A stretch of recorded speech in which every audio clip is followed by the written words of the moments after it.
మత్తయి సువార్త 4వ అధ్యాయం మొదటి 2 వచనాలు చదువుకుందాం. మీరందరూ ఉపవాసం ఉన్నారు కదా. పాస్టర్ గారు చెప్పారు, ఉపవాసం అనగానే యుద్ధం అన్నమాట. సాతానుడు నువ్వు ఉపవాసం అనగానే సైతానుడు అంటాడు, నీతో నాకు యుద్ధం అంటాడు. ఉపవాసం చేస్తున్న బిడ్డ యుద్ధం చేస్తున్నట్టే. సైతానుతో యుద్ధం, సాతానుడు ఆయుధాలైన నీ శరీరముతో యుద్ధం, నీ మనసుతో యుద్ధం, నీ ఆలోచనలతో యుద్ధం, నీ కోరికలతో యుద్ధం, నలగొట్టబడడం, బాహ్య పురుషుడు కృషించి అంతరంగ పురుషుడు దినదినం అభివృద్ధి పొందుటియే యుద్ధం. సాతానుడికి ఎప్పుడు కూడా ఒకటే మాట అంటాడు, నీతో చెప్పే శుభవార్త. సైతానుడు చెప్పే శుభవార్త ఏమిటంటే, నా స్నేహితురాలా, నా స్నేహితుడా, తినుము తాగుము సుఖించుము అంటాడు. వాడి మాటలు ఇవే. సాతానుడు స్నేహితులతో చెప్పే మాట ఏమిటంటే, దావత్తు, దాహం దాహం, తినుము తాగుము సుఖించుము. ఈ ఉపవాసాలన్నీ నీకు అవసరమా? ఇలాగా రకరకాలు మాట్లాడతాడు. అయితే క్రొత్త నిబంధనలో యేసు ప్రభులు వారు పరిచర్యకు వెళ్ళకముందు, ప్రజలకు సువార్త ప్రకటించకముందు, పరలోక భారం భుజాన్ని ధరించకముందు అతడు 40 దినాలు ఉపవాసం ఉన్నారు. స్తోత్రం చెబుదాం. ఎన్ని దినాలు ఉన్నారు? యేసు ప్రభులు వారు 40 దినాలు ఉపవాసం ఉండుట చేత సంఘానికి ఉపవాసం యొక్క ప్రాముఖ్యత ఏమిటో తాను చేసి చూపించిన వారయ్యారు యేసు ప్రభులు వారు. హల్లెలూయా. నిజానికి దేవుడు మనకి మంచి గురువు. ఎలా మంచి గురువు అంటే మాదిరికరమైన గురువు. ఎలా మాదిరికరమైన గురువు అంటే తాను చేసింది చెప్పారు, చెప్పేది చేసి చూపించారు. హల్లెలూయా. ఆయన గాను ఉపవాసం ఉండకపోతే సైతానుడు కొంతమంది జ్ఞానుల్లో దూరి ఉపవాసం ఉండాలా, ఉపవాసం ఉంటేనే దేవుడు ఆలకిస్తాడా, ఉపవాసం ఉంటేనే ప్రార్థన పరలోక రాజ్యానికి వెళ్తాదా, ఉపవాసం ఉండాలా, ఎక్కడ యేసు ప్రభు ఉండలేదు కదా అని ఉన్న విశ్వాసుల యొక్క బురకాయ మొత్తం తినేసేవారు. కానీ దేవుడు ఆ ఛాన్స్ ఇవ్వలేదు. సంఘానికి ఉపవాసం ఎంత ప్రాముఖ్యమో, సేవకుడికి ఉపవాసం ఎంత ప్రాముఖ్యమో, విశ్వాసకు ఉపవాసం ఎంత ప్రాముఖ్యమో తెలియపరచడానికి తాను ఉపవాసం ఉండి చూపించారు. హల్లెలూయా. ఇగో ఈ ఉపవాసం అంటే భయపడేవారు ఉన్నారు చూసావా? ఈ ఉపవాసం అంటే ఉపవాసానికి దూరంగా ఉండేవారు ఉన్నారు చూసారా? వీళ్ళందరినీ సైతానుడు గుప్పిట్లో పెట్టేసుకున్నాడు. హల్లెలూయా. ఎందుకనగా దేవుడు ఒక చక్కటి ద్వారం, ఒక మార్గం నీకు చూపించాడు. ఇలా నేను నడిచిన మార్గంలో నడవండి అన్నాడు. మన కృప 40 దినాలు ఉపవాస ప్రార్థనలో దేవుడు మన పట్ల చూపించిన ధన్యత. 2 చేతులు పైకెత్తి స్తోత్రం చెప్పండి. 2 చేతులు పైకెత్తి స్తోత్రం చెప్పండి. హల్లెలూయా. మన ఎడల దేవుడు చూపిస్తున్న కృప, దేవుడు చూపిస్తున్న కృప. హల్లెలూయా. కనుక పిల్లలారా, యేసు ప్రభు ఇలాంటి తప్పుడు మాటలకి కొట్టివేయడానికి తాను ఉపవాసం ఉండి చూపించారు. అయితే ఉపవాసం అనే ప్రక్రియ ఏ సంఘంలో ప్రారంభమవుతుందో, ఏ విశ్వాస జీవితంలో ప్రారంభమవుతుందో వెంటనే సాతానుడు ఎదురుదాడి చేయడం ప్రారంభిస్తాడు. ఉపవాసం ఉన్న బిడ్డ ఈ సైతాను యొక్క ఎదురుదాడిని అన్ని విధాలుగా ఆత్మ వివేచన చేత, శరీర సిద్ధపాటు చేత, ఆత్మీయ బలము చేత ఎదుర్కోవాలి, ముందుకు కొనసాగిపోవాలి. ఆమేన్. వాడి యొక్క తాత్పర్యం ఏమిటంటే, నిన్ను ఈ రోజుతోటే నువ్వు ఆపేయాలి అని చెప్తాడు. ఉన్నావేమో 4 రోజులు ఉన్నావేమో, నీ వల్ల అవుతుంది, ఉన్నావేమో, ఇప్పటి వరకు ఉన్నదే మస్తు అయింది, చాలు. పాటరానికి ఏం తెలుసు? నీ బాధలు తెలుసా, నీ కష్టాలు తెలుసా? ఆయనకి చాలు చాలు. ఏమన్నా అడిగితే చెప్దాంలే, బంద్ చేయి. పెరిగన్నం, వేడివేడి పెరిగన్నం తిను, స్తోత్రం చెప్తాం. హల్లెలూయా. మా వాళ్ళు అన్నం తినమంటాడు. ఏ అన్నం తినమంటాడు? వేడి వేడి పెరిగన్నం. నీ ఆరోగ్యం కొరకు ఎక్కువగా ఆలోచించేది, నీకంటే ఎక్కువ ఆలోచించేది మన ఫ్రెండే. చిచి, మన ఫ్రెండ్ అంటే హల్లెలూయా. ఆడే దుష్టుడు, దుర్మార్గుడు, సైతానుడే. మనకంటే ఎక్కువగా ఆలోచించేస్తాడు పాపం. Praise the lord. వినండి ప్రియులారా, తస్మాత్ జాగ్రత్త. బండ మీద సర్పము జాడు ఎలాగో తెలీదో, సైతానుడు శోధన కూడా చాలామంది గుర్తుపట్టలేరు. అయితే ఆత్మ కలిగిన మనం వాడి ఆలోచనల్ని, వాడి యొక్క అడుగు జాడల్ని, వాడి యొక్క నీడని మనం గుర్తించవచ్చు. స్తోత్రం. ఏ విధము చేతనైనను మీరు సైతాను యొక్క శోధనలో పడకుండా వాడిని జయించి ఈ దీక్షను కొనసాగించాలి. ఇంకా ఎవరైనా ఈ దీక్షలోకి రాకపోతే ఈ రోజుతోనే ముగించు అని సైతానుడు అంటున్నాడు కదా. ఆత్మ చెబుతున్న మాట, ఒకవేళ ఉండకపోతే ఈ రోజుతోనే ప్రారంభించు. చప్పట్లు కొడతాం. Praise the lord. హల్లెలూయా. సైతానుడేమో ముగించు అంటున్నాడు, దేవుడేమో ప్రారంభించు అని అంటున్నాడు. యేసు ప్రభు 40 దినాలు అన్నపానాలకి దూరంగా ఉండి ఈ శరీరముతో ఎలా ఉన్నాడంటో, ఏమీ తినకుండా 40 దినాలు ఎలా ఉన్నాడంటో. ఆయన దేవుడు కాబట్టి ఉన్నాడు సార్ అంటావా? అలా కాదు. సంపూర్ణమైన మానవత్వంగా వచ్చిన మహానుభావుడు మన యేసయ్య. దేవుడే. కానీ మనలాంటి ఆహాభావాలు, మనలాంటి కాళ్ళు చేతులు, మనలాంటి శరీరం, పాప శరీర ఆకారము ధరించుకొచ్చిన పరిశుద్ధుడు మన యేసయ్య. Praise the lord. ఈ పాప శరీరాకారం కలిగి ఉన్నవాడు. ఈ పాప శరీరముతో పాపం చేస్తున్న మనం, కానీ పాపము చెయ్యని పరిశుద్ధుడు, పాపము లేని పరిశుద్ధుడు, పాపమంటే ఏమిటో తెలియని మహా గొప్ప దేవుడు.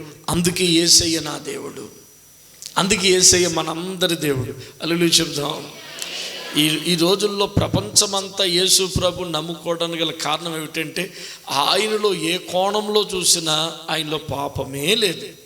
ఆయన కూడా చెప్తున్నాడు, నేను పరిశుద్ధును గనుక మీరు కూడా పరిశుద్ధులై ఉండుడి అని చెప్తున్నాడు. అలాగే ఈ శరీరాన్ని ఆయన ఎలా కంట్రోల్ పెట్టుకోవాలో అలా కంట్రోల్ పెట్టుకున్నాడు. బిడ్డలారా, నీ శరీరం నీ మాట వినాలి, కానీ నీ శరీరాన్ని మాట నువ్వు వినరాదు. అది దారి తప్పిపోతున్న బండి. తమ్ముడా, వింటున్నావా?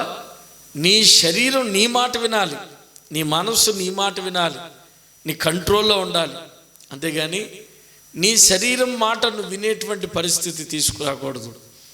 అందుకే ఉపవాస ప్రార్థన. బాహ్య పురుషుడు కృషించాలి, అంతరంగ పురుషుడు అభివృద్ధి పొందాలి. దేవుని బిడ్డలారా, జాగ్రత్తగా వినండి. సాతాను ఉపవాసం ఉన్న బిడ్డలకి ఏ విధంగా దాడి చేస్తుంది, ఏ విధంగా శోధన తీసుకొస్తుంది. ఈ ఉపవాసాన్ని ముగించేయాలి, నీ ఉపవాస వ్రతాన్ని పాడు చేయాలి, అపవిత్రపరచాలి, ఆపేయాలి, ఉపవాస ఫలాన్ని లేకుండా చెయ్యాలి అని సైతానుడు ఆలోచిస్తూ ఎన్ని విధాలుగా నిన్ను శోధనలో తీసుకొస్తాడో ఆలోచిస్తే కొన్ని పదాలు, కొన్ని విధానాలు దేవుడు బయలుపరిచాడు. అది నీకు చెప్తున్నాను, చూడండి, వినండి. ఉపవాసం ఉన్నారా? మాట్లాడరే.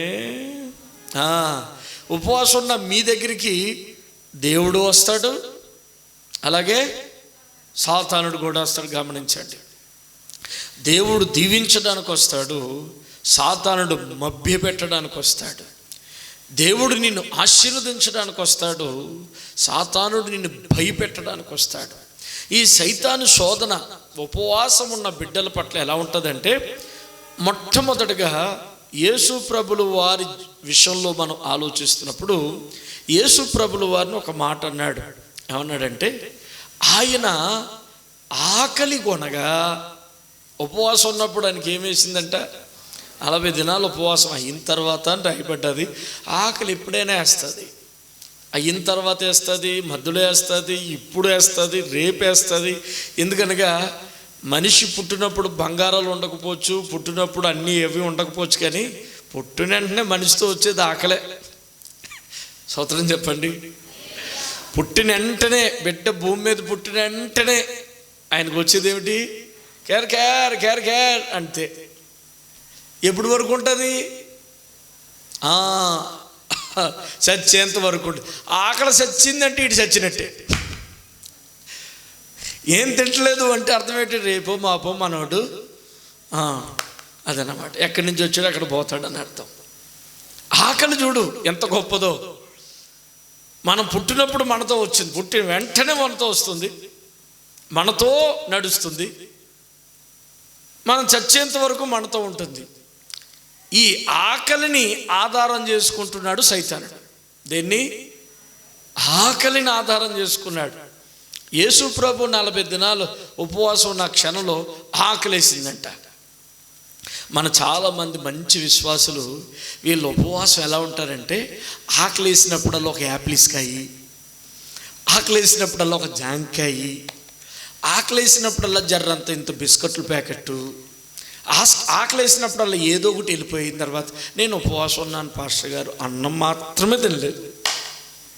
హల్లెలూయా. చాలా రోజుల క్రితం 21 దినాలు ఉపవాస ప్రార్థనలు ఉన్నప్పుడు ఒక మహాగనురాలైన మా చెల్లెమ్మ, ఒక స్త్రీ 21 days ఫాస్టింగ్ ఉన్నదని చెప్పేసి వస్తా గుడ్డే 50 3 ప్యాకెట్లు తీసుకుని నేను కళ్ళు మూసుకుని స్తోత్రం అన్నప్పుడు ఒకటి నోట్లు వేసేసుకునేది, ఒకటి నోట్లు వేసుకునేది. హల్లెలూయా చెప్పండి. ఆకలి మరి సైతానుడికి అదే కావాలి. నీకు ఆకలిస్తుంది కదా. మనిషి ఆకలి చూడు. రాత్రి చెప్పాను నేను, ఏసావు ఆకలేసి జ్యేష్ఠత్వాన్ని అమ్మేసుకున్నాడు. సడన్గా నీకు ఉపవాసంలో ఆకలి వేసిందంటే చాలు టక్కమని దిగుతాడు సైతానుడు. అమ్మ నా పని పడ్డదిక, ఎందుకంటే నీకు ఆకలేసింది. నేను మాట్లాడచ్చా? నీకు ఆకలేసింది కదా, నేను మాట్లాడచ్చా? నీకు ఆకలేసింది కనుక ఈ రాళ్ళన్నీ రొట్టులగునట్లుగా ఆజ్ఞాపించు, వాటిని తినే. ఎలా వచ్చాడు చూడు శోధన. బాగా వినండి దేవుని బిడ్డలారా. సాతానుడు ఒక విశ్వాస ఉపవాసం ఉన్నప్పుడు ఏ విధంగా శోధనలో తీసుకొస్తాడంటే, ఆకలి అనే బలహీనతను ఆధారం చేసుకుంటాడు. ఆకలి వేస్తుంది. రోజు 3 పూటలు తినే మనం సడన్గా మన క్రమం తప్పినప్పుడు ఆకలి ఏదా? ఈ 40 దినాలు ఈ శరీరాన్ని అలాగ ముందుకు తీసుకెళ్ళాలి. ఆకలి అనే బలహీనతలో వాడికి నేను చిక్కకూడదు. ఆత్మీయమైన తెలివి జ్ఞానం ఉన్నట్లయితే వాడు నీ దగ్గరికి ఎక్కడొస్తాడు? ఆకలి. ఆకలేసిందా? Praise the lord. హల్లెలూయా. ఆకలేసిందా? తినే, రేపటి నుంచి దిగాలే. అమ్మ సైతానుడు చూసావా? ఆకలేసిందా? కానీ ఏం కాదు. Praise the lord. ఏం కాదు నడిపించు ప్రజలు. ఆకలేసిందా? ఇగో తిని అన్నం మాత్రం తినకు, జొన్న రొట్టెలు తిను, చపాతీలు తిను, అన్నీ తినేసాయి. Praise the lord. బిడ్డలారా జాగ్రత్తగా వినండి. ఆకలితో పాటు అక్కడ రాయబడ్డది, యేసు ప్రభు ఆకలి కొని నీరసపడ్డాడట. ఆకలి ఎప్పుడైతే వస్తుందో, సరిగ్గా ఫీడింగ్ ఎప్పుడైతే వెళ్ళలేదో మనిషికి ఏమొస్తుంది? నీరసం వస్తుంది. వచ్చేస్తాడు సైతానుడు. నా పని వచ్చింది, నాకు సమయం వచ్చింది. సిస్టర్ 4 రోజులు నేను తినలేదా? కాళ్ళు చేతులు అవుతున్నాయా? కళ్ళు లోపల పోయినాయా? ముక్కు ఎండిపోయిందా? బొగ్గలు లోపల పోయినాయా? పొట్ట చూడు ఇంత పొట్ట ఉండేది, అయిపోయింది. నీరసంగా ఉన్నావా? అవును, నాకు మర్చిపోయింది, నీకు బీపీ ఉందేమో. నీకున్న రోగాలన్నీ గుర్తు చేస్తాడు. నీకున్న తెగుళ్ళన్నీ ఒకటి నువ్వు మర్చిపోయినవన్నీ గుర్తు చేస్తాడు, లేకపోయినా తెచ్చి పెడతాడు. అన్నాం కదా మన ఫ్రెండ్ అని, ఆడు మన ఫ్రెండ్ ఏంటి. హల్లెలూయా.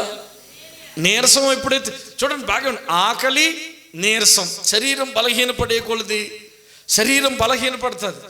మీరు వినండి, శరీరం బలహీనపడే కొలది ఆత్మ ఎప్పుడైతే బలపడుతుందో ప్రైజ్ ది లార్డ్, అప్పుడు ఉంటుంది అసలైన ఆత్మీయ జీవితం. ఆకలి అనే పదం నీ జీవితంలో తీసుకొచ్చినప్పుడు సైతాను చెప్పినట్టుగా నువ్వు చెప్పాలి. ఏమంటావు తెలుసా? మనుష్యుడు రొట్టె వల్ల కాదు కానీ దేవుడు నోట నుండి వచ్చే ప్రతి మాట వల్ల బ్రతుకును సైతానా పో అనాలి. ప్రైజ్ ది లార్డ్, హల్లెలూయా. ఒక ఆమెకి బాగా దొడ్డుగా అయిందంట. బాగా దొడ్డుగా అయితే ఆ డైట్ ఏదో స్పెషల్ క్లాసులు ఉంటాయి కదా, ఆ క్లాసులు మనం తీసుకోక్కర్లేదు. ఇంకా ఫాస్టింగ్ చేసే వాళ్ళకి ఆ క్లాసులు ఏం అక్కర్లేదు.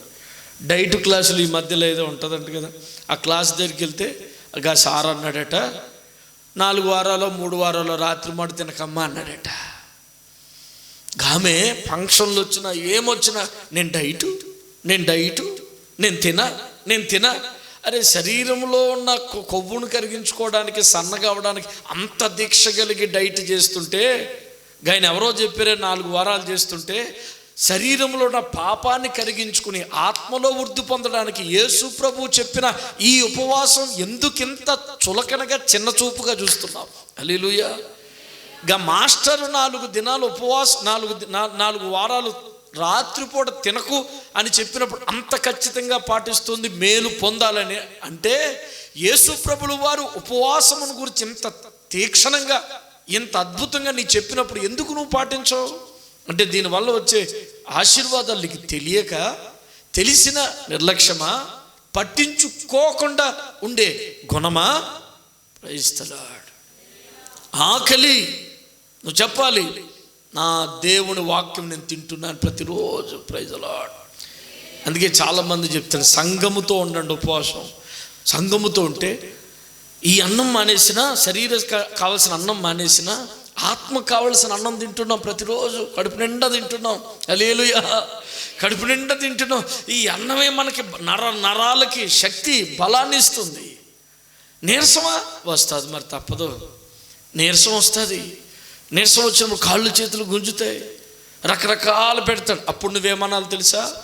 సైతానుతో ఏమన్నా తెలుసా? ఆత్మ సిద్ధమే కానీ శరీరం బలహీనము, నా దేవుడు చెప్పాడు, సైతాన పో అనంతే. Praise the lord. నీకున్న రోగాలు కూడా పోయేటట్లుగా దేవుడు కార్యం చేస్తాడు. నీ నీరసం వల్ల నువ్వు ఎటువంటి బలహీనతలో పడకుండా దేవుడు నిన్ను కాపాడుతాడు. ఒక్క విషయం గమనించండి, శోధన వస్తుంది, నువ్వు సహించేంత వస్తుంది, కానీ సహించనంత, నువ్వు మోయలేనంత శోధనను దేవుడు నీకు తీసుకురానివ్వడు. అలా ఆపుతాడు సైతాన్ని. యోబు శరీరం మీద నీకు అధికారం ఇచ్చాను, కానీ అతని ప్రాణాన్ని నీవు ముట్టడానికి వీలు లేదు. అన్నీ ఆయన స్వాధీనంలోనే ఉన్నాయి. రోగాలు కానీ, కష్టాలు కానీ, శ్రమలు కానీ, చివరికి సైతాను కానీ ఆయన ఆజ్ఞకు ఆగవలసిందే. చప్పట్లు కొట్టి స్తోత్రం చెబుతాం. ఆయన ఆజ్ఞకు ఆగవలసిందే. నువ్వు అనుకోవచ్చు, నీరసం నాకు ఏమైపోతుంది. ఏమీ కాదు, నీకేమి కానివ్వడు దేవుడు. ఏం భయపడకు, నీకేమి కానివ్వడు దేవుడు. మాట చేతే చచ్చిపోయిన లాజరును బ్రతికించిన గొప్ప దేవుణ్ణి ఆరాధిస్తున్నాం మనం. ఒక్క మాట చేత చచ్చిన లాజరును బయటకు తీసుకొచ్చిన గొప్ప దేవుణ్ణి పూజిస్తున్నాం. అలాంటోళ్ళకి ఇలాంటోళ్ళకి ఫాస్టింగ్ చేయట్లేదు మనం. సర్వశక్తిమంతుడికి మనం ఆరాధన చేస్తున్నాం. స్తోత్రం చెబుదాం. కాబట్టి బిడ్డలారా, ఈ ఉపవాస దినాల్లో ఆకలేసిన యేసయ్య వాక్యాన్ని బాగా తినండి. ఆకలి వల్ల నీరసం వచ్చినా, దేవా నా ఆత్మ వర్ధిల్లుతుంది కదా, అంతే చాలనుకోండి. Praise the lord. దీనివల్ల వచ్చు మేలును దృష్టి ఉంచండి తప్ప శరీర సంబంధమైన ఈ బలహీనతల మీద ఏమాత్రం దృష్టి పెట్టకండి. బలహీనత కలిగిన ఈ శరీరాన్ని మోసుకుంటూ వెళ్ళవలసిన వారమే, సిలువ యొద్దకు వెళ్ళవలసిన వారమే, మన సిలువ ఎత్తుకుని యేసు ప్రభుని వెంబడించవలసిన వారమే. మన శరీరాన్ని మనం త్యజించుకుంటూ, మన శరీరాన్ని ద్వేషించుకుంటూ ఆత్మ సంబంధమైన విషయముల పట్ల ఆసక్తి కలిగి వెళ్ళవలసిన వారమే. ఏ విధము చేతనైనను ఈ బాహ్య పురుషుడి యొక్క రూపము విడనాడుకుని ఆత్మ సంబంధమైన పరిశుద్ధిని రూపము దాల్చాలని ప్రసవ వేదన పడుట ఆవశ్యకమే. హల్లెలూయా. ప్రసవ వేదన పడకుండా జనమును ఎట్లా కంటో, ప్రసవ వేదన కడకుండా ఆత్మ సంబంధమైన ఫలములు ఎట్లా అనుభవిస్తా? ప్రసవ వేదన పడకుండా ఎలాగూ నీ కుటుంబం వృద్ధిలోకి వస్తుంది నా స్నేహితుడా. ప్రసవ వేదన పడకుండా నీ బిడ్డలు ఎలాగూ దీవించబడతారు. ఓ తల్లి ప్రసవ వేదన పడి కుమారుని కంటుంది, ఒక విశ్వాసి ప్రసవ వేదన పడి అనేకమైన మేలులు పొందుతాడు. స్తోత్రం చెప్దాం. పడాలి. ఇందాక మీరు ప్రార్థన చేశారు చూసారా, ఎంత అద్భుతమైన ప్రసవ వేదన. కొంతమంది నలిగిపోయి విరిగిపోయి యేసు ప్రభుని తన దగ్గరికి వచ్చినట్లుగా ప్రార్థన చేశారు. వాళ్ళు ధన్యులు. హల్లెలూయా, వాళ్ళు ధన్యులు. అదే కావాలి, అదే మెయింటైన్ చేయండి. ఉపవాస ప్రార్థనలో కానీ మిగతా రోజులు ఆపద్దు. అదే ఆ ప్రార్థన ఎప్పుడైతే నీ దగ్గర ఉంటుందో పరలోక రాజ్యం అంతా నీ చుట్టూ ఉంటుంది. స్తోత్రం. హల్లెలూయా. బిడ్డలారా, నేను త్వరగా వెళ్తున్నాను, బాగా వినండి. ఉపవాస ప్రార్థనలో సైతానుడు ఏ విధంగా నిన్ను శోధిస్తాడు. ఆకలి అనారోగ్యం అంటాడు. భయపడకు, నీ దేవుడి మాట చాలా శక్తివంతమైనది, ఏదైనా చేస్తుంది. నీకు తెలియని నూతన శక్తి నీకు ఇస్తుంది. ట్యాబ్లెట్ల వల్ల ఇంజెక్షన్ వల్ల రానటువంటి శక్తి కూడా ప్రభు మాట వలన వస్తుందంతే. అందులో ఏమాత్రం అనుమానం లేదు, ఏమాత్రం అనుమానం లేదు. హల్లెలూయా. దేవుని స్తోత్రం చెప్తా. హల్లెలూయా. మరొక మాట మీతో చెప్పను. సైతాను ఏ విధంగా ఉపవాస ప్రార్థన చేస్తున్న బిడ్డ మీద ఏ విధంగా శోధన తీసుకొస్తారు వినండి. ఇంకా మీలో ఎవరైనా ఉపవాసం ఉండకపోతే ఇప్పుడే సైతానికి వ్యతిరేకంగా యుద్ధాన్ని ప్రకటించండి. ఇగా సైతానా, నేను యేసు బిడ్డని, నేను దేవుడి మార్గంలో నడుస్తాను, నేను భయపడను. ఒక రోజు చెల్లెమ్మకి చెప్పాను. ఏమని చెప్పానంటే, ఉపవాసం ఉండమ్మంటే, అన్న ఉపవాసం ఉంటే నా బొగ్గలన్నీ లోపల పోతాయి, నన్ను చూసిన వాళ్ళు అందరూ కూడా గట్లా గిట్లా అంటారు, నా కళ్ళు లోపల పోతాయి, నా అందం గట్లా గిట్లా అవుతుంది, నీ అందం తగలెట్ట. స్తోత్రం చెప్తాం. హల్లెలూయా. ఆ అందం అంటే అందం యేసు ప్రభు చెప్పాడు, అందం మోసకరం, సౌందర్యం సౌందర్యం సౌందర్యం వ్యర్థం. యేసు ప్రభు పాదాల దగ్గరకు వచ్చిన అందం కన్నానా మీ అందం?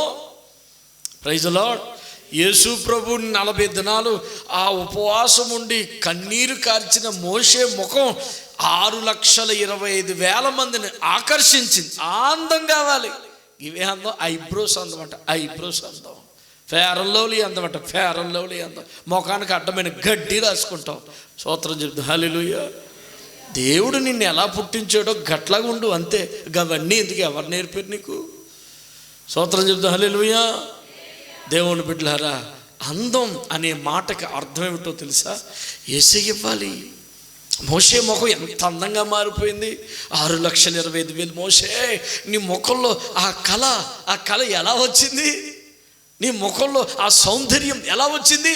ఎలా వచ్చిందా? యేసయ్య పాదాల దగ్గర కూర్చుని ఆయన ముఖ దర్శనం. దేవుని బిడ్డ, మీరు బాగా వినండి. ఉపవాసం ఇంకా ఎవరైనా ఇక్కడ ఉండకపోతే ఈరోజే నువ్వు తీర్మానం చేసుకో, ఈ రోజు నుంచి నా దేవుని చెంత నేను ఫాస్టింగ్ ఉంటాను. ఫాస్టింగ్ ఉన్న బిడ్డకి సైతాన్ని ఏ విధంగా శోధిస్తాడో చూడండి. దానియేలు గ్రంథం 10వ అధ్యాయము 2-3 వచనాలు చూడండి. ఇది దానియేలు ఉపవాసం. ఎన్ని దినాలు ఉన్నారు? 21 దినాలు ఏమీ తినకుండా దానియేలు ఉపవాసం ఉన్నారట. ఎందుకోసం ఉపవాసం ఉన్నారు? మీరు గమనించండి. ఉపవాసం అనేది ఆచారం కాదు, సంఘ ఆచారం కాబట్టి మనం ఉపవాసం ఉండాలనేది కాదు. ఉపవాసం అనేది చాలామంది చూడండి, యేసు ప్రభు శ్రమ పొందాడు కాబట్టి మనం ఉపవాసం ఉండి మనం కన్నీరు కార్చాలి అని దేవుడు ఎక్కడా చెప్పలే. అలాగ సంఘం కూడా చేసినట్టు ఎక్కడా లేదు. ఉపవాసం అనేది మన అవసరాలు బట్టి, మన యొక్క ఆత్మీయ తీవ్రతను బట్టి, మన దేవుని దగ్గరికి వెళ్ళే విధానాన్ని బట్టి ఉంటుంది. ఎస్తేరుకి కష్టం వచ్చింది. హామాను అనే దుష్టుడు యూదులందరి మీద పన్నాగం పన్నితే ఎస్తేరు యొక్క ఉపవాసం అందరి ఉపవాసంలోకి నడిపించింది. అందరి ఉపవాసం హామానును ఉరికొయ్యి నెక్కించింది. Praise the lord. అది ఎస్తేరు ఉపవాసం. మోషే ఉపవాసం దేవుడి దగ్గర నుంచి ఆజ్ఞలు కట్టడలు కలిగిన పలకలు తీసుకోవాలి, అది మోషే ఉపవాసం. దానియేలు ఉపవాసం. దానియేలుకు ఒక దర్శనం కలిగింది. ఆ దర్శనం భావం తెలియాలి. దేవుడు వచ్చి చెబితేనే తప్ప ఆ దర్శనం తెలియదు. దైవ యొక్క ఆ జ్ఞానం ప్రత్యక్షత కావాలి. ఇప్పుడు దేవుడు ఆ దర్శనం నాకు చెప్పాలి చెప్పాలి చెప్పాలి, నా ప్రార్థనకు సమాధానం కావాలని 1, 2, 3 ఎన్ని దినాల్లో దేవుడు వస్తే అన్ని దినాల వరకు ఉపవాసం అనుకున్నాడు. 3 వారాలు ఉండాలి అని డిసైడ్ చేసుకోలేదు దానియేలు. ఉపవాసం ఉందాం, దేవుడు వస్తాడు కదా, అప్పుడు ఆయన తెలియపరిచిన తర్వాత మానేద్దాం అనుకుని దేవుని సన్నిధికి వెళ్ళాడు. అన్నపానాలు దూరం అయిపోయి ఎక్కడికి వెళ్ళకుండా ప్రభువా స్తోత్రం అంటున్నాడు. 1 అయింది, 2 అయింది, 3 అయింది, 20 అయింది, 21 దినాలు అయిపోయింది. 21 దినాల తర్వాత గాబ్రియేలు దూత ప్రత్యక్షమయ్యాడు దానియేలుకి. Praise the lord. మీరు బాగా వినండి, ఉపవాసం ఉన్న బిడ్డలకి దేవుడు ఖచ్చితంగా ప్రత్యక్షమయ్యి నీ అవసరాన్ని బట్టి మాట్లాడతాడు, నీ సమస్యలను బట్టి కార్యం చేస్తాడు. దేవుడు ప్రత్యక్షమయ్యే దేవుడు మన దేవుడు, కదిలే దేవుడు, నడిచే దేవుడు, కార్యం చేసే దేవుడికి ఉపవాసం ఉంటున్నాం. చప్పట్లు కొట్టి స్తోత్రం చెప్దాం. హల్లెలూయా, హల్లెలూయా. దానియేలు ఉపవాసం ఉన్న 21 దినాలకి గాబ్రియేలు దూత ప్రత్యక్షమయ్యి 13వ వచనంలో ఈ విధంగా చెబుతుంది. దానియేలు గ్రంథం 10వ అధ్యాయం 13వ వచనంలో అంటాడు, పారసీకుల రాజ్యాధిపతి 21 దినములు నన్ను ఎదిరించెను. ఇంకా పారసీకుల రాజుల సముఖమున నేను నిలుచుచుండగా ప్రధాన అధిపతుల్లో మిఖాయేలును ఒకడు నాకు సహాయము చేయ వచ్చెను. దేవుడికి స్తోత్రం కలుగునుగాక. దానియేలు 1 రోజు 2 రోజులు అలా 21 రోజులు గడిచాడు. గాబ్రియేలు అంటుంది, అయ్యా దానియేలు, నువ్వు ప్రార్థన చేసిన మొదటి రోజే నేను నీ దగ్గరికి వచ్చాను, కానీ ఒకడున్నాడు చూడు, వాడే పారసీకుల అధిపతి. ఆత్మీయంగా మనం అర్థం చేసుకుంటే వాడే సైతానుడు. ఈ సైతానుడు ఉన్నాడు చూడు, నీ దగ్గరికి నేను త్వరగా వద్దామని బయలుదేరాను, నీ ప్రార్థనకి జవాబు ఇద్దామని బయలుదేరాను. కానీ ఈ సైతానుడు ఏం చేశాడంటే, నీ దగ్గరికి నన్ను రాకుండా, నీకు ప్రార్థనకు జవాబు నేను ఇవ్వకుండా, నీకు నాకు మధ్యలో అడ్డుపడ్డాడు. వాడిని ఎదిరిస్తుండగా ఈలోగా మిఖాయేలు వచ్చి నాకు సహాయం చేయగా నేను నీ దగ్గరికి వచ్చి తిని. Praise the lord. వినండి, ఉపవాసం ఉన్న బిడ్డల పట్ల సైతానుడి యొక్క వైఖరి ఎలా ఉంటుంది? ఉపవాసం ఉన్న బిడ్డలకి సాతానుడు ఏ విధంగా శోధిస్తాడంటే, మనం ఒక అంశాన్ని బట్టి ఉపవాసం ఉంటున్నాం. ఒక అంశం, దానియేలుకు ఒక అంశం ఉంది, అపోస్తలులకు ఉపవాసం ఉండటానికి ఒక అంశం ఉంది, మోషే ఒక అంశంతో ఉపవాసం ఉన్నాడు. ఈరోజు నువ్వు ఒక అంశంతో ఉపవాసం ఉన్నావు. ఒక గర్భఫలం లేని చెల్లి ఉపవాసం ఉంది, ఓ భర్త మారాలని ఒక తల్లి ఉపవాసం ఉంది, యవనస్తుడు మారాలని ఉపవాసం ఉంది, ఉద్యోగం రావాలని ఉపవాసం ఉన్నాడు, అభిషేకం కావాలని ఉపవాసం ఉన్నాడు. హల్లెలూయా. ఇలాగా విశ్వాసం కావాలని, ప్రార్థనా శక్తి కావాలని ఉపవాసం ఉన్నారు. ఎవరు ఆత్మీయ పరిణతిని బట్టి, ఎవరు ఆత్మీయ వృద్ధిని బట్టి వారు తలంచుకుంటూ ఉపవాసం ఉంటున్నారు. దేవునికి స్తోత్రం. నీ కార్యము అది ఏదైనా, నీ తండ్రి నీ పరిస్థితిని అర్థం చేసుకుంటూ నీ దగ్గరికి వస్తున్నాడు. స్తోత్రం చెప్పవే. హల్లెలూయా. నీ దగ్గరికి వస్తున్నాడు. నీ సమస్య నాకు చిన్నది కావచ్చు, నీ సమస్య నాకు అదే దానికోసం ఉపవాసం ఉంటున్నావు, దానికోసం కన్నీరు గారుస్తున్నావు, దానికోసమా? శరీర సంబంధమైనవా? బిడ్డ, ఎదుటివారి సమస్య కోసం మాట్లాడే ముందు ఆ సమస్యను బట్టి బిడ్డ ఎంత నలిగిపోతుందో అర్థం చేసుకుంటే చాలు. చాలామంది ఏమంటారంటే ఉపవాసం ఆత్మ సంబంధం కోసమే ఉండాలి, శరీర సంబంధం కోసం ఉపవాసం ఏమిటి? బిడ్డలారా, శరీర సంబంధమైన మేలులు పొందుకున్న బిడ్డ ఆత్మీయంగా ఎదుగుతుంది. దేవునికి స్తోత్రం. నాకున్న ఆత్మీయ పరిణతి నీకు ఉండకపోవచ్చు, నీకున్న ఆత్మీయ పరిణతి పక్కవాడికి ఉండకపోవచ్చు. ఎదుటివారి యొక్క జీవిత ఆ స్థితిని తెలియకుండా మాట్లాడుట అనేది చాలా అవివేకం. దేవునికి స్తోత్రం. ఒక భర్త మారాలని ఉపవాసం ఉంది, ఆ భర్త మారితే ఆమె కుటుంబం దేవుళ్ళు ఎదుగుతుంది కదా. Praise the lord. ఒక బిడ్డకి ఒక మంచి ఇల్లు కావాలని ఉంది, అలాగని బంగారం కావాలని ఉపవాసం ఉండకండి, నరకాన్ని పోతారు. అదే కొంతమంది ఉపవాసం, ప్రభు అందరూ బంగారం కొనుక్కుంటున్నారు, నాకు బంగారం బంగారం బంగారం బంగారం ప్రైజ్ ది లార్డ్. అలాంటి వ్యర్థమైన వాటికి కాదు ఉపవాసం, చాలా శ్రేష్టమైనది. నీ జీవితాన్ని కదిలించేటువంటి సమస్యలు ఉంటాయి. వాటిని ఉపవాసముతోటే మనం జయించాలి. నీ జీవితాన్ని పట్టుకు పీడించే సమస్య, అది నీ భర్త ద్వారా కావచ్చు, మొండిగా ప్రవర్తిస్తున్న యవ్వన బిడ్డ ద్వారా కావచ్చు, ఒక వీడని పీడ కావచ్చు, ఫైనాన్షియల్గా నీకు వచ్చిన సమస్యలు కావచ్చు. ఉపవాసము ద్వారా గొప్ప వెలుగును పొందుతావు. నీకున్న సమస్యను బట్టి, వింటున్నారా? స్తోత్రం చెప్తాం. హల్లెలూయా, హల్లెలూయా. నీకున్న సమస్యను బట్టి యేసు ప్రభులు వారు, దేవాది దేవుడు, నీ ప్రార్థన అవసర పాత్రను తీసుకుని వస్తుండగా సైతానుడు అడ్డుపడతాడు. ఏంటి, గా ఉపవాసం ఉన్న బిడ్డ దగ్గరికి వెళ్తావా అని అడ్డుపడతా ఉంటాడు. నువ్వేమనుకుంటావు? ఒకరోజు ప్రభా స్తోత్రం స్తోత్రం, కావాలి కావాలి, వస్తున్నావా, ఏది ఎక్కడికి వస్తున్నావు, ఇస్తున్నావా, ఏది ఇస్తున్నావా. ఒకరోజు అయిపోయింది, 2 రోజులు అయిపోయింది, 3 రోజులు అయిపోయింది. ఇంతగానం ప్రార్థన చేశాను, ఇంతగానం అందరికంటే గట్టిగా నేనే హల్లెలూయా అన్నాను, అందరికంటే గట్టిగా నేనే ఏడ్చాను, కానీ నాకు రాలే, నాకు దేవుడు ఇవ్వలే, నాకు దేవుడు సమాధానం ఇవ్వలే. ఈసారి మా పాట్టర్ గారు ఉపవాసం అంటే నేను అసలు పోను, నేను ఇంటి దగ్గరే ఉంటాను. ఎందుకు చెయ్యాలి? ఎత్తున్నాడా దేవుడు? అంతే. సైతానుడికి సభా చెల్లమ్మ, ఇప్పుడు నచ్చావు నాకు, అంతే. అలాగే ఉండాలి, పట్టు విడవకో, గట్లా ఉండాలి. చూడు, అది రోషం అంటే అది అంటాడు. అసలు కథంతా చేసింది ఆడే, నీకు తెలీదు. నీకు ప్రార్థన, నీకు జవాబు ఇవ్వడానికి నీ తండ్రి ఎప్పుడూ రెడీనే. ఆలస్యం చేయుట ఆయన ఉద్దేశం కాదు, మేలు చెయ్యాలని చూస్తాడు పరమ తండ్రి ఎప్పుడు కూడా. ఆకాశ పక్షుల్ని పోషిస్తున్న తండ్రి మన పట్ల ఎంత ఎక్కువగా విశాలంగా ఆలోచిస్తాడో ఆలోచించు. వాడి ఉద్దేశం ఏమిటంటే, నీ ప్రార్థనలకి లేట్ చేస్తే నీ విశ్వాసం అసహనానికి గురవుతుంది.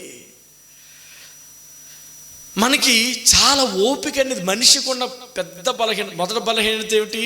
ఆకలి, అనారోగ్యం. రెండో బలహీనత ఏమిటంటే, మనిషికి ఉన్న రెండో బలహీనత అస్సలు ఓపిక ఉండదు. ఫర్ ఎగ్జాంపుల్, నాకు అసలు ఓపిక ఉండదు, మీ సంగతి ఏమో కానీ. ఫర్ ఎగ్జాంపుల్ చూడండి, మనం అనుకున్న ట్రైను 10 నిమిషాలు లేట్ అయితే మనం ఎలా చిందరబందర చేస్తాం. మనం పిలిచిన ఆటో 15 గంటలు లేట్ అయితే ఎలా చిందరబందర చేస్తాం. హల్లెలూయా. మనం అనుకున్నది ఏదైనా 2 నిమిషాలు లేట్ అయితే ఎలా చిందరబందర చేస్తాం. మనిషికున్న నైజం అది. అనుకున్నది అనుకున్న గడియలో రావాలంతే. మనిషికున్న ఒక అదే పట్టుకున్నాడు సైతాన్. నువ్వు 2 రోజులు చేసావు, 3 రోజులు చేసావు, 10 రోజులు చేసావు, 15 రోజులు చేసావు, 20 రోజులు చేసావు. దానియేలు, ఇంకెంతకాలం చేస్తావు? ఆపే, నీ దేవుడిగా నీ ప్రార్థన వింటలేదు. వెంటనే దేవుడు అన్నాడు, దానియేలు నువ్వు బహుప్రియుడివయ్యా, నువ్వు ప్రార్థన చేసిన మొదటి దినమే నేను బయలుదేరితిని, కానీ ఒకడున్నాడు చూడు, వాడు అడ్డుపడ్డాడు. హల్లెలూయా. ఎప్పుడు నా దేవుని బిడ్డ అసహనానికి గురికాకు. దేవుడు ఏం చెప్పాడు తెలుసా? ఉదయమందు విత్తు, సాయంకాలమందు విత్తు, ఏది ఫలించునో నీకు తెలియదు కదా. 2 ఫలించి నీ దగ్గరికి రావచ్చును. విసుకక విత్తు. చప్పట్లు కొట్టి స్తోత్రం చెల్లా. హల్లెలూయా. ఎలా విత్తాలట? విసుకక విత్తు. అసలు విత్తుట్లో విసుకకు. దేవుడు ఇస్తాడా? ఎప్పుడు ఇస్తాడు? వస్తానే ఉంటాయి. మనకి సమాధుల స్థలం కావాలి. సమాధుల స్థలం కొరకు ఎంతో నలిగిపోయాం ఆ దినాల్లో. అవమానాలు పొందాం, వేదన పొందాం. నిండు సభలో చాలా పెద్ద అవమానం నేను పొంది ఉన్నాను సమాధుల స్థలం కొరకు. నా బిడ్డలుగా మీరు కూడా అవమానాన్ని భరించారు. సమాధుల స్థలం కావాలి, కొనాలి. స్థలాలు లేవు, స్థలం కొనడానికి డబ్బులు లేవు, కానీ నాకు దేవుడు ఉన్నాడు. చప్పులు కొట్టి స్తోత్రం చెప్తాను. యేసయ్య ఉన్నాడు. ఇప్పుడు యేసయ్య నుంచి నేను సమాధానం పొందడానికి అత్యుత్తమ ఆయుధం ఉపవాస ప్రార్థన. నీ బిడ్డలకు పెళ్లి చేయడానికి డబ్బులు లేవు, అత్యుత్తమ ఆయుధం ఉపవాస ప్రార్థన. కార్యము చేయడానికి నీకు శక్తి లేదు, అత్యుత్తమ కార్యం ఉపవాస ప్రార్థన. ఏదో ఒక విధంగా దేవుడు ద్వారాలు తెరుచుతాడు నీకు. ఉపవాస ప్రార్థనలో పెట్టాను. మీరు చేశారు, నేను చేశాను, మనం అందరూ భారంగా చేశాం. తండ్రి సమాధులు స్థలం కావాలి, సమాధులు స్థలం కావాలి, సమాధులు స్థలం కావాలి. ఎన్ని రోజులు చేసామంటావు? 21 రోజులు. అయిపోయిన వెంటనే దేవుడు ఇస్తాడేమో ఇలా చూస్తే ఇచ్చాడా? ఇవ్వలే. ఆగిపోయామా? ఆగిపోలే. వ్యక్తిగత ప్రార్థనలో చేసాం. మళ్ళీ 2వ సంవత్సరం మళ్ళీ 21 దినాలు చేసాం. 3వ సంవత్సరం చేసాం. 4వ సంవత్సరం చేసాం. 4 సంవత్సరాల తరువాత అద్భుతమైన స్థలం దేవుడు మనకిచ్చాడు. ఎంత అంటే 4 సంవత్సరాల ప్రార్థన ఎంత గొప్ప ఫలితం అంటే, పరదేశులమో ప్రియులారనే పాట పాడుకునేటప్పుడు మనం వెళ్ళిపోతాం అక్కడికి. 1 సంవత్సరం ప్రార్థన చేసి మేము ప్రార్థన చేస్తే దేవుడు ఇస్తున్నాడు వదిలేస్తే సైతాన్ అనుకుంటారు, అద్దిరా బిడ్డ ఇలా ఉండాలి. ఎంతగానో వెయిట్ చూస్తావు, ఎంతగానో వెయిట్ చేస్తావు. ఆపే. నో, కాలములు సమయములు దేవుని స్వాధీనంలో ఉన్నాయి. నీకు సమాధానం వచ్చేంత వరకు సమయము చూడొద్దు, కాలము చూడొద్దు, నువ్వు వెళ్ళిపోవాలి ముందుకంతే. నీ ప్రార్థనలో పస తగ్గకూడదు, నీ కనిపెట్టుకున్నట్లు అసహనం ఉండకూడదు, నీకు అనుమానం రాకూడదు. నా దేవుడు చేస్తాడంతే. 100 సంవత్సరాల్లో అబ్రహాము సారాయికి పిల్లలను దయచేసిన దేవుడు నీ దేవుడు. ఎంత గొప్ప దేవుడు! హల్లెలూయా. 100 సంవత్సరాల వరకు కనీసం మాటతో కూడా దేవునికి వ్యతిరేకంగా మాట్లాడలేదంటే అబ్రహాం విశ్వాసం ఎంత గొప్పది, అబ్రహాం యొక్క నిరీక్షణ ఎంత గొప్పది. వాక్యం వింటున్న దేవుని బిడ్డలారు, సైతాను శోధన ఇదే. ఆలస్యం చేస్తాడు, వాడే అడ్డుపడతాడు. ఆలస్యం అయ్యే కొలది ఇంకా ప్రార్థన పెంచు, ఆలస్యం అయ్యే కొలది ఇంకా నిరీక్షణలోకి రా. దేవునికి స్తోత్రం, హల్లెలూయా. ఇక 3వ విషయం చెప్పి నేను ముగిస్తాను. చూడండి, సాతానుడు ఏ విధంగా గడపడి చేస్తాడు, ఏ విధంగా శోధన చేస్తాడు. ఉపవాసం ఉన్న సమయంలో మొట్టమొదటిది ఆకలి, రెండోది ఆలస్యం చేశారు. నీ ప్రార్థనకు జవాబు లేవు, నువ్వు ఎంతగానో ప్రార్థన చేస్తున్నావు ఏమవుతున్నది, ఎంతగానో చర్చకు వస్తున్నావు ఏమవుతున్నది అని నీకే రివర్స్ చేస్తాడు. ఎప్పుడు విశ్వాసం కోల్పోకు. 3వది ఏమిటంటే నిర్గమకాండం 32వ అధ్యాయం 15వ వచనం చదవండి. 3వదిగా ఉపవాసం ఉన్న వ్యక్తి మోషే. మోషే ఉపవాసం ఉన్నాడు. జాగ్రత్తగా వినాలి, చాలా జాగ్రత్తగా వినాలి. నీ శత్రువు ఏ విధమైన బాణాలు వేస్తున్నాడో నీకు అర్థం కాకపోతే శత్రువు ఒడిలో చేతులు ఓడిపోతావు. స్తోత్రం. మోషే ఉపవాసం ఉన్నాడు. మోషే ఉపవాసం ఎందుకున్నాడు? దేవుని యొక్క ఆజ్ఞలు కట్టడల కొరకు. దేవుడు 10 ఆజ్ఞలు తన చేతి వ్రాతతోటి పలకల మీద రాసి 2 పలకలు మోషేకి ఇస్తున్నాడు. ఆ సమయంలో మోషే దేవుని సన్నిధిలో ఉపవాసం ఉన్నాడు 40 దినాలు. సైతానుడు ఎక్కడుంది? వినండి, మోషే కొండ మీద ఉపవాసం ఉన్నాడు. సైతానుడు ఎక్కడుంది? కొండ కింద ఉన్నాడు. స్తోత్రం చెప్దాం. మోషే దేవుని సన్నిధిలో ఉన్నాడు, సైతానేమో మోషే కుటుంబం మధ్యలో ఉంది, మోషే ప్రజల మధ్యలో ఉంది. గడబడి చేస్తూ ఉంది. మోషే వాడు ఎక్కడికి వెళ్ళిపోయాడో తెలీదు. మీరు మోషే కొరకు చూడండి, ఆ దేవుణ్ణి మీకు బోధించేవారు లేరు, మీ కొరకు ఒక దూడను చేసుకోండి అంటే అహరోను మంచి పాస్టర్ గారు ప్రజలందరి మాట ప్రకారం, ప్రజలందరి ఇష్ట ప్రకారం ఒక దూడను చేశాడు. హల్లెలూయా. పాస్టర్ ఎప్పుడు ప్రజల ఇష్టం ప్రకారం నడవకూడదు, యేసయ్య ఇష్టం ప్రకారం నడవాలి. Praise the lord. అందుకే మళ్ళా వినండి, సేవకుడు దేవుడు మాట వినాలి, సంఘము సేవకుడు మాట వినాలి. సంఘంలో ప్రతి ఒక్కరు కూడా సేవకుడికి జవాబుదారీతనం ఉండాలి. నేను ఏదో చేస్తాను, నేను ఎక్కడైనా చేస్తాను, నన్ను ఎవ్వరు అడగొద్దంటే నువ్వు సంఘ బిడ్డవు కాదు, గది సంఘమే కాదు. నీ సేవకుడికి నువ్వు లెక్క అప్పగించేవానిగా ఉండాలి. మొట్టమొదట నేను అక్కడ అది చేశాను, ఇది చేశానంటే ఎందుకు చేసావు అడిగే బాధ్యత సేవకుడికి ఉంది. ఇన్వాల్వ్ కావద్దంటే ఎట్లా? అన్ని విషయాలు ఇన్వాల్వ్ కావాలి. కాకపోతే దేవుడు అడుగుతాడు. స్తోత్రం చెప్దాం. హల్లెలూయా. కింద గడబడి ఫ్యామిలీ అంతా గడబడి చేస్తుంది. అందరూ కూడా తాగేవాళ్ళు తాగుతున్నారు, అరిచేవాళ్ళు అరుచుతున్నారు, మొక్కేవాళ్ళు మొక్కుతున్నారు, డ్యాన్సులు చేసేవాళ్ళు చేస్తూ ఉన్నారు. చెట్టు చివరికి మోషేకి చెప్తున్నాడు, మోషే వెళ్ళు, ప్రజలు చాలా తప్పిపోయారు, నువ్వు వెళ్ళు అన్నప్పుడు మోషే కొండ దిగి వచ్చినప్పుడు వీళ్ళందరూ చెదిరిపోయారు. ఆ దేవుని వదిలేసి గడ్డి మేయ దూడకి పూజ చేస్తే వినండి, మోషే కోపము రేగి, మోషే కోపము రేగి 40 దినాలు కష్టపడి ఉపవాసం ఉండి దేవుని సన్నిధిలో ప్రార్థన చేయటం ద్వారా వచ్చిన ఆ పలకల్ని ఏమాత్రం ఆలోచించకుండా కోపము చేత, ప్రజల మీద కోపము చేత ఆ పలకల్ని కిందకి ఈసిరేసి కొట్టేశాడు. పగిలిపోయినాయి. 40 దినాలు ఉపవాసం ఉండి కన్నీటి చేత, అయ్యా ప్రభువా నీ ప్రజలకి ఏ ఆజ్ఞలు ఇస్తావు, ఏ కట్టడలు ఇస్తావు అడిగి పొందుకుని 2 పలకలు ఇలా పట్టుకుని కొండ దిగి, ఈ ఆజ్ఞల వల్ల నా ప్రజలు ఎంత మేలు పొందుతారో, ఈ ఆజ్ఞల వల్ల నా ప్రజలు ఎంతలాగా దేవునికి దగ్గర అవుతారు, ఆనందముతో వచ్చే క్షణంలో కంటికి ఒక విపరీతమైన దృశ్యం కనబడి అన్నీ మర్చిపోయాడు.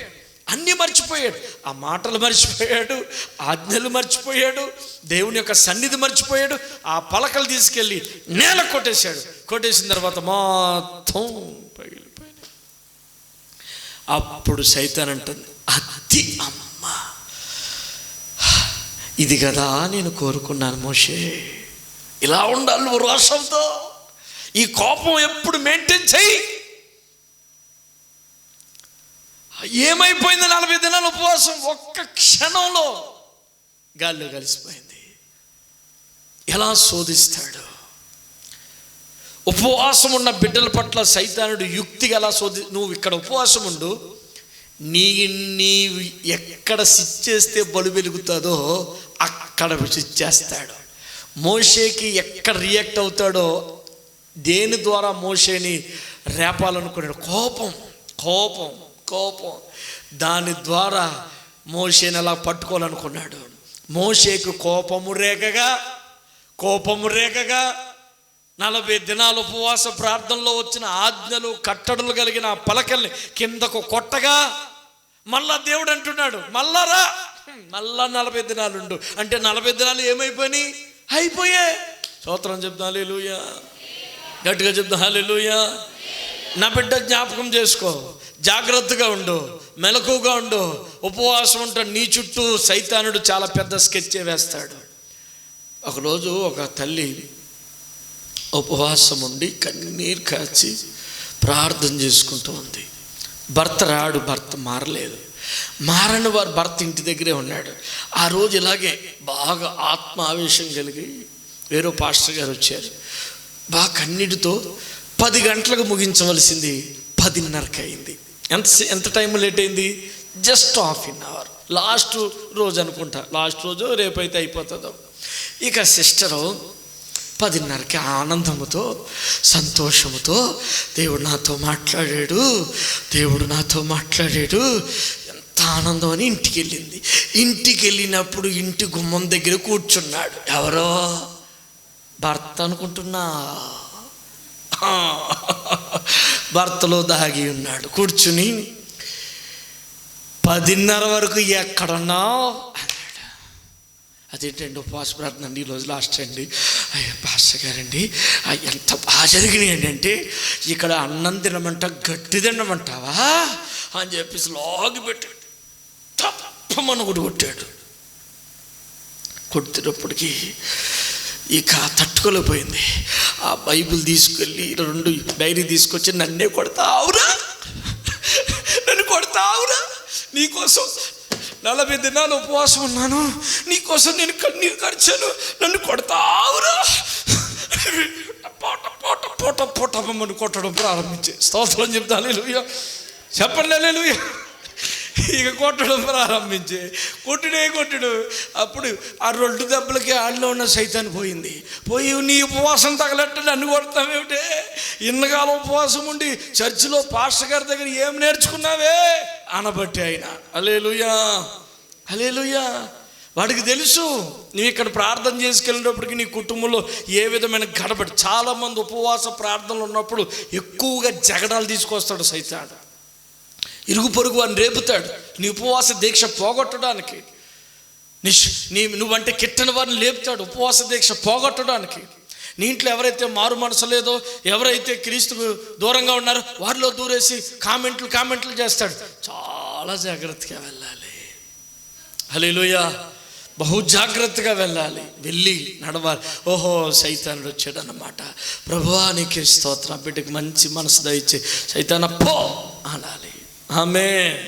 మోషేలాగా నువ్వు కూడా ఉద్రేకపడ పలకలతో మళ్ళా 40 దినాలు పోయే మళ్ళా కంట్రోల్ చేసుకోవాలి.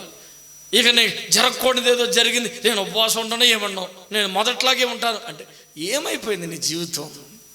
ముందుకు సాగు. దేవుడి మాటలు దీవించును గాక.